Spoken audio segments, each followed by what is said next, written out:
결함을 찾을 수 없었습니다. KF-21 전투기 무장 비행의 우수한 성능에 세계가 놀랐다. 인니, 갑자기 송금 및 조종사 2명을 긴급히 한국에 파견. 한국형 전투기 KF-21 외 최초 양산 계약이 개발 9년 만에 체결됐다. 업계는 가격과 유지 비용, 성능 등 다양한 측면에서 KF-21이 충분한 경쟁력을 가질 것으로 본다.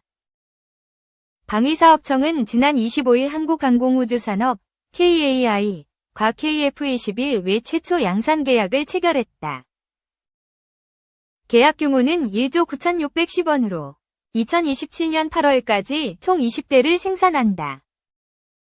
이와 함께 방위사업청은 하나시스템과 1,100억 원 규모의 KF-21용 AESA 능동 이상 배열 레이더 20대 구매 계약을, 하나에어로스페이스와 5,562억 원 규모의 F414 엔진 40대 구매 계약을 각각 체결했다.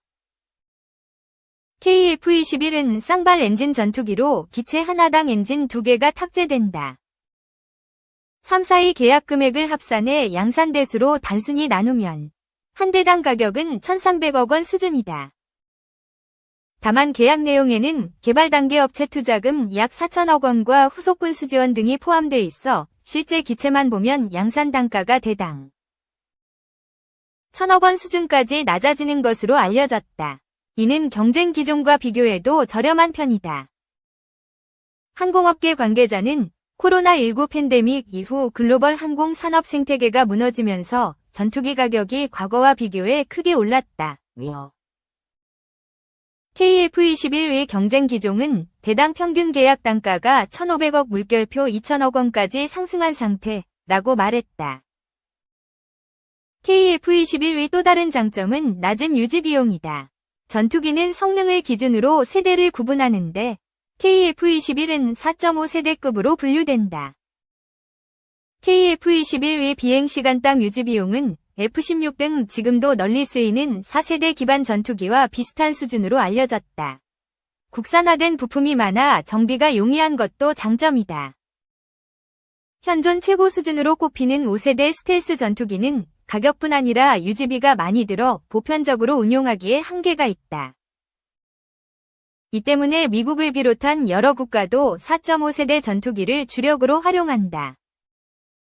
공군 출신인 찰스 브라운 미국 합동참모본부의장은 5세대 전투기인 F-35를 두고 페라리는 주말에나 타는 것이지 출퇴근할 때 타는 것이 아니다 라고 표현하기도 했다.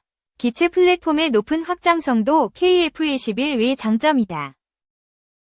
개발 단계부터 4.5세대 전투기로 만들어진 KF-21은 추후 순차적으로 개량해 5세대 스텔스기, 6세대 AI, 인공지능, 기반 유무인 복합 전투기 등으로 성능을 높일 계획이다.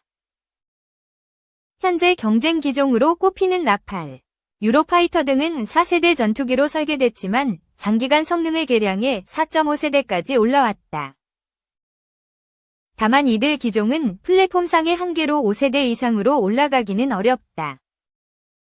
강구영 KAI 사장은 KF-21은 21세기에 만든 유일한 4.5세대 전투기이면서도 향후 5, 6세대 유무인 복합체계까지도 개량할 수 있다. 향후 5세대 외의 비행기를 사고 싶은 나라는 KF-21을 선택할 수밖에 없기 때문에 2030년대 중반에는 경쟁 기종이 없을 것이라고 말했다.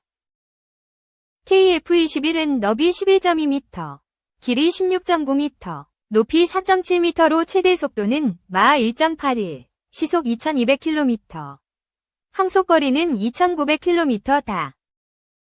공대지 공대공 미사일 등 무장을 최대 7.7톤 T까지 탑재할 수 있다.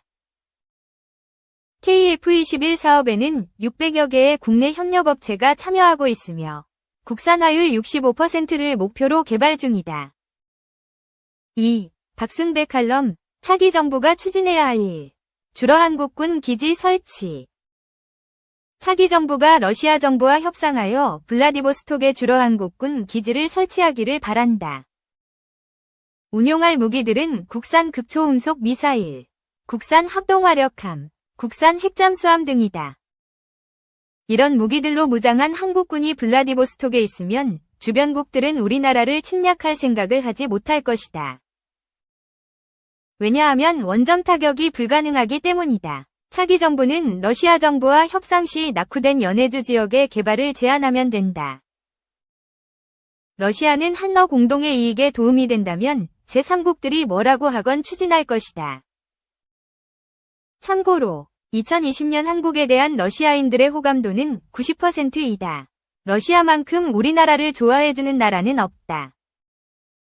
나의 위제안이 주한미군의 철수를 의미하지는 않는다. 미군은 한반도가 통일되더라도 계속 주둔해야 한다. 이유는 중국의 팽창주의 때문이다. 중국의 팽창주의는 필리핀으로 하여금 미군의 재주둔을 요청하게 했다. 통일된 후에도 주로 한국군 기지는 유지되어야 한다. 나의 위제안은 미국의 인도태평양 전략과 부합한다.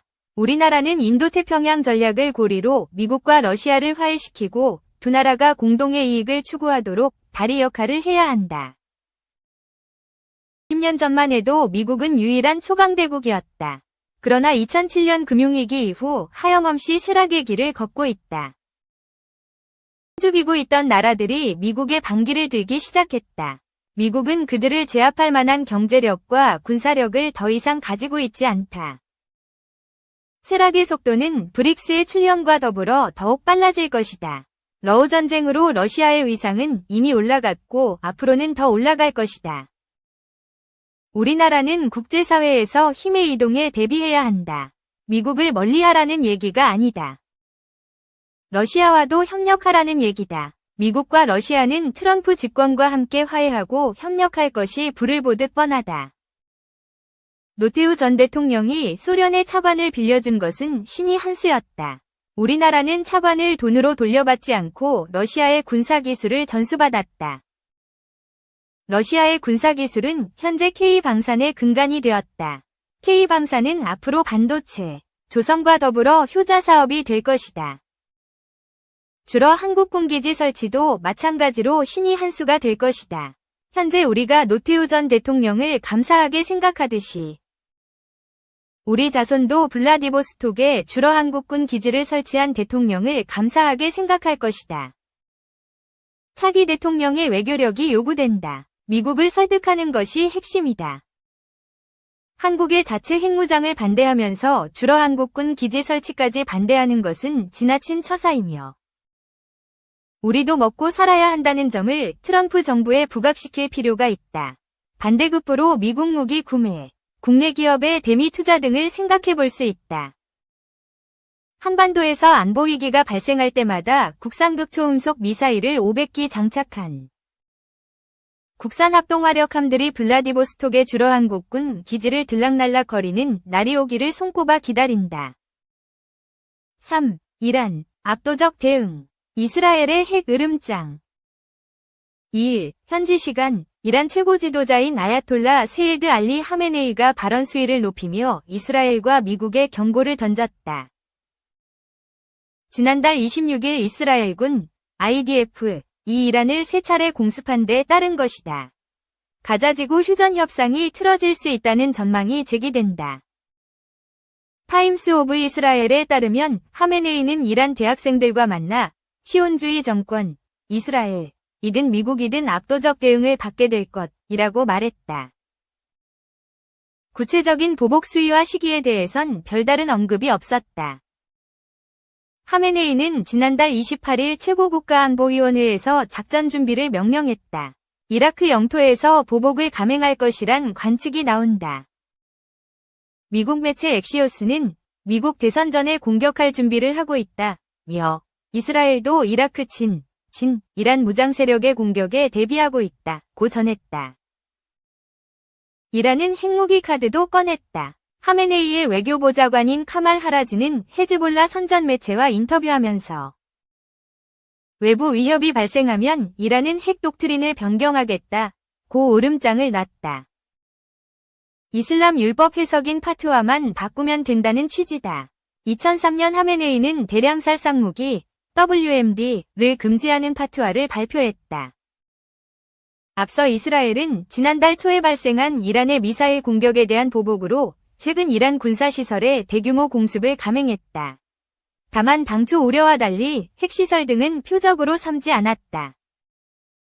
공습을 감행하기 전 이란 측에 이스라엘이 사전 통보까지 전달한 것으로 확인되면서 양측 간 주고받기 십보복이 종료된 게 아니냐는 관측이 나왔다. 하메네이의 호전적 메시지가 확인되자 이스라엘도 맞대응 방침을 천명했다. 베냐민 네타냐후 이스라엘 총리는 지난달 31일 IDF 장교 임관식에서 우리는 필요에 따라 이란 어느 곳이든 갈 수 있다. 이란 핵무기 보유를 막는 것이 목표라고 말했다. 내각에서 협상론이 제기되고 있지만 강경한 태도를 굽히지 않은 것이다. 강경 발언이 잇따라 나오자 휴전 협상도 공전하고 있다. 이스라엘, 미국, 카타르 당국이 모여 1개월 휴전을 논의했지만 이견을 좁히지 못했다. 4. 젤렌스키. 동맹에 북한군 도착 전 조처해달라. 북한군. 장기적 해법 안 돼. 북한군의 러시아 파병이 몰고 올 파장으로 국제사회가 긴장하는 가운데 젤렌스키 우크라이나 대통령이 동맹국들에게 선제적 대처를 촉구했습니다. 다만 이번에 파병된 북한군 규모가 러시아의 장기적 해법은 되지 못할 거란 분석도 나옵니다. 현재 러시아에 파병된 북한군 대부분이 주둔하고 있는 것으로 파악된 곳은 격전지인 러시아 본토 쿠르스크 지역. 북한군의 실전 투입이 임박했다는 관측 속에 젤렌스키 우크라이나 대통령이 동맹국들에 다시 불만을 드러냈습니다.